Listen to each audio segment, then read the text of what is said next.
সংশোধিত দুদক আইনে সরকারি কর্মকর্তা ও নিম্ন আদালতের বিচারকদের দেয়া বিশেষ সুবিধা বাতিল করেছে হাইকোর্ট। এই সুবিধায় তাদের বিরুদ্ধে দুর্নীতি মামলা করতে সরকারের অনুমতি নেওয়ার বিধান ছিল। রায়ে সন্তোষ প্রকাশ করেছে দুর্নীতি দমন কমিশন ও রিটকারী আইনজীবী, আর আপিল করার কথা বলেছে রাষ্ট্রপক্ষ।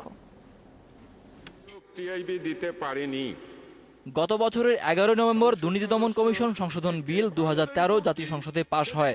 সংশোধিত দুদক আইনের 32 ক ধারাতে বলা হয়, সরকারি কর্মকর্তা কর্মচারী ও নিম্ন আদালতের বিচারকদের বিরুদ্ধে সরকারের অনুমোদন ছাড়া দুর্নীতির মামলা করা যাবে না।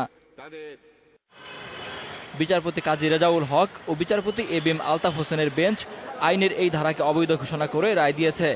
রায়ে আদালত বলেছে, এটি প্রচলিত আইন ও সংবিধানের সঙ্গে সাংঘর্ষিক, কারণ সংবিধানের 27 অনুচ্ছেদ অনুসারে আইনের দৃষ্টিতে সবাই সমান। 20 নভেম্বর রায়ে সন্তোষ প্রকাশ করেছে দুদক এবং রিটকারী আইনজীবী। অর্থাৎ এখন থেকে দুর্নীতি দমন কমিশন যদি কোনো মামলা তদন্ত করতে চান সরকারি কর্মচারীদের বিরুদ্ধে বা জজ ম্যাজিস্ট্রেটদের বিরুদ্ধে, সেক্ষেত্রে তাদেরকে সরকারের কোনো অনুমতি নিতে হবে না। আমরা মামলা করি নাই, মামলা পাবলিক ইন্টারেস্টে মামলা করেছি। আমাদের সমর্থন ছিল যে এই মামলাটার, আমাদের নৈতিক একটা সমর্থন ছিল এই মামলার প্রতি। অ্যাটর্নি জেনারেল জানান, আদালতের রায় অনুযায়ী ব্যবস্থা নেবে সরকার।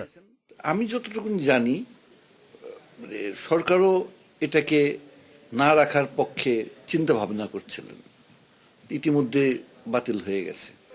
ওই সংশোধনীর পর দুদক সহ বিভিন্ন সংগঠন এর সমালোচনা করে আসছিল। সেই ধারাবাহিকতায় এর বিরুদ্ধে রিট করে human rights and piece for Bangladesh নামের একটি সংগঠন। শুনানি শেষে এই রায় দিল আদালত। Shakil Hasan, independent news, Dhaka.